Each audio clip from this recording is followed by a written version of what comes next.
ఏమవుతుందో తెలియదు. మా భయం మాకున్నది. మేము కూలి చేసుకొని బతికేటోళ్ళం.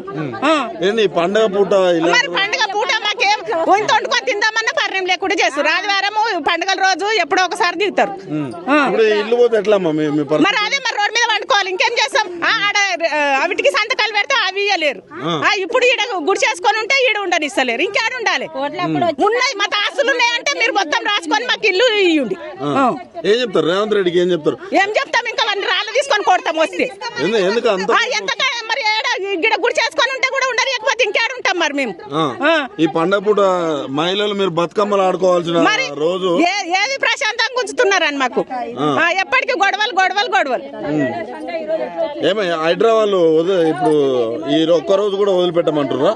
ఏమో ఏం చెప్తారో వచ్చిరు పోతురు కదా. వస్తా 24 గంటలు ఉంటామంటారు కదా. ఎన్ని గంటల దాకా ఉంటారో ఏం చేస్తారో ఇంకా. 2500 అన్నది అవి ఇస్తలేరు. ఏమి ఇచ్చిండు మాకు? ఇంత తిప్పాల పడుతున్నాం.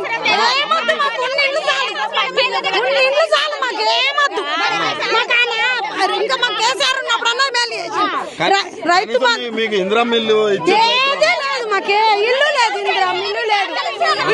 రేకుల ఇల్లుకి దింపుకొని పోయారు. వీటికి 5 లక్షలు ఇస్తామని దింపుకొని పోయారు. ఇవే అవి కూడా రాలేవు. మరి జాగరణ ఉంది కదా మాకు. మరి పండుగ ఏం చేయాలి? బతుకమ్మ వేస్తాను చూడు. మాకు బతుకమ్మ అవుతుంది. ఇదే బతుకమ్మ మాకు. ఇంకేముంది? ఇదే బతుకమ్మ. ఏం చెప్తారమ్మా రేవంత్ రెడ్డికి? ఏం చెప్తారు? ఏం చెప్పాము? దండం పెట్టి ఊరుకుంటాం. ఏం చెప్తాం? ఇంకా తీసుకొచ్చారు హైడ్రా మన్ను వాడ మమ్మల్ని చంపుతున్నారు. చంపేమని అక్కడ ఏమైనా చేసుకొని చంపమంటే వస్తాం. మరి ఇంకేముంది? వాడు రావద్దు. ఇంకా మగోళ్ళు వీళ్ళకి పంపించొద్దు. వాడు వచ్చి మాట్లాడాలి. ఆ రేవంత్ రెడ్డి వచ్చి మాట్లాడాలి. ఇక్కడ దమ్ముంటే ఓట్లు వేయమన్నప్పుడు వచ్చినాడు కదా. ఇప్పుడు రావాలి వాడు. పండగ పూట మరి పండగ పూట మాకు ఇలా చేసి ఏడిపిస్తున్నారు. పెద్దలు కట్టుకోకుండా ఏం చేయకుండా ఇట్లా మమ్మల్ని అందరిని ఏడిపిస్తున్నాడు. అంటే ఇప్పుడైనా రేవంత్ రెడ్డి వచ్చినాకనే ఈ 2 సంవత్సరాల నుంచి ఎట్లా అవుతుంది? వాడు వచ్చిన నుంచి ఎట్లా అవుతుంది? అంతకు ముందు ఇలా లేదు. ఇట్లా లేదు. వాడు వచ్చిన నుంచే ఇట్లా జరుగుతున్నది. వాడికి ఎందుకు గెలిపించినారో ఊరోళ్ళు అంతా కలిసి గెలిపిస్తే నోట్లో వాడు అందరికి తెలిసి వాడుకో. ఇప్పుడు ఇల్లు పోతే ఎట్లా రోడ్ల మీద ఉండాలి. కుక్కల్లా బతుకుండాలి. రోడ్ల మీద పడుకోవాలి. మరి మీరు బతుకమ్మలో ఏమి ఉన్నాయి? బతుకమ్మ ఇదే బతుకమ్మ ఆడుతున్నాం. పోలీసు వాళ్ళతో బతుకమ్మ.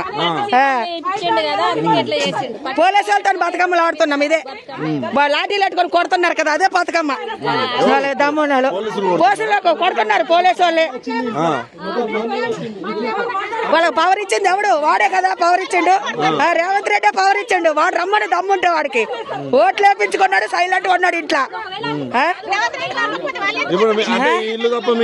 మాకేం లేవు ఆస్తులు. గరీబులం మేము. రోజు కోట కొడితే గడుస్తుంది. రోజు కష్టపడి జీవులం మాది. పొద్దుంతా పనికెళ్తేనే ఒక్కరు తినగలం మాకు నైట్ లో. మరి పేదల ప్రభుత్వమే. అందుకే ఇచ్చిండు. మొత్తం ఇచ్చేసి పెట్టిండు వాడు.